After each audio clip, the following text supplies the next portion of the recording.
Hola, buenos días. En este video vamos a practicar los pronombres del complemento directo. So we're going to practice some direct object pronouns in Spanish.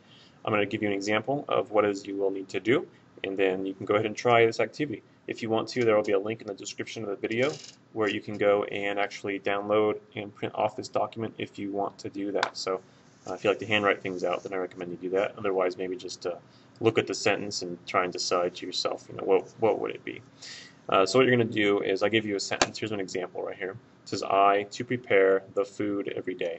And then what I want you to do is look for your direct object noun in the sentence. That is the thing or person that is, or things or persons that is or are directly receiving the action of the verb. So look at the sentence and say, okay, what's being prepared? The food is. So the food is going to change to your direct object pronoun, which is going to be la. And remember that if there's only one verb in your sentence, and it's not a command, you're going to put it before that verb and then write the rest of your sentence. And I want you to try and conjugate the verb preparar into the preterite as well. So it gives you some preterite review. If you need any help with this, go ahead and search YouTube for Sr.B's direct object pronouns, and you'll find a few lessons I have on that. And if you've forgotten your preterite, then you're going to want to go back and review that really quick too if you want to do it how I want you to do it. So anyway, I have 10 sentences, and sorry, one of them gets, you know what, this is what I'll do. Make it so you can see all of them. Okay, so there's 1 through 10. So if you want to pause the video, pause it and try and do those right now, or print it off and do it, because I'm going to start giving my answers here in just about 3 seconds. So do that, because here come my answers. Okay, I'm just going to write the answers maybe like right below them. So for number 1, we're going to have Chris la hizo. La tarea will change to la, and I'll put it in front of hacer. Hacer is irregular in the preterites, clearly. So she ate them. So I have 2 groups of things here. The sausages and the pears. So I'm going to say April las comió. Number 3, the students always eat an onion. So what's being eaten? The onion. So it's going to change to the word it. Los estudiantes. I'm going to leave out the de español uno siempre. And I'm going to say la comen.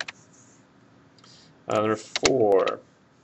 So it's asking a question. Do you have the test? Do you have it? Is the question that we're going to be asking. So it's going to be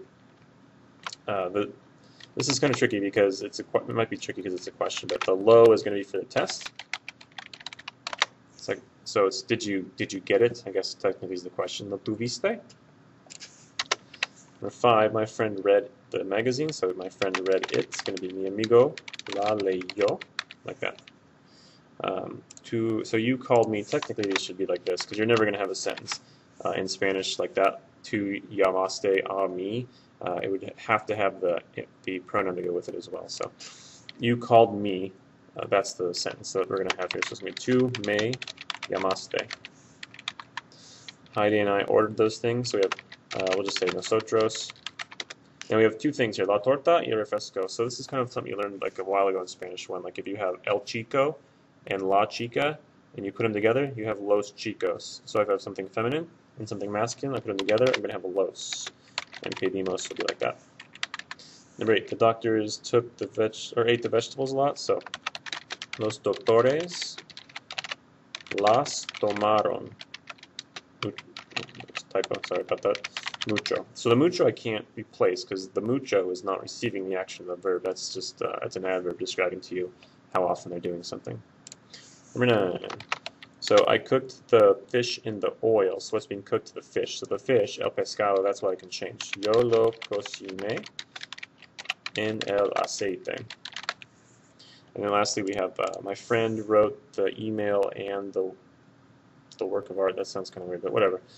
So we have the email, el correo, and la obra. We'll put them together, and we'll have mi amigo los escribió. So when it comes down to it, really, you have your pronoun. If there's just one verb in the sentence and it's not a command, you're going to put it in front of that conjugated verb, and then depending on the context, you're going to have to conjugate your verbs, present tense, preterite, whatever it might be. If you have questions about this video, any of my answers, or just need more clarification or anything, let me know in the comment section. I'll get back to you. That's it for now, so we'll see you next time. Thanks.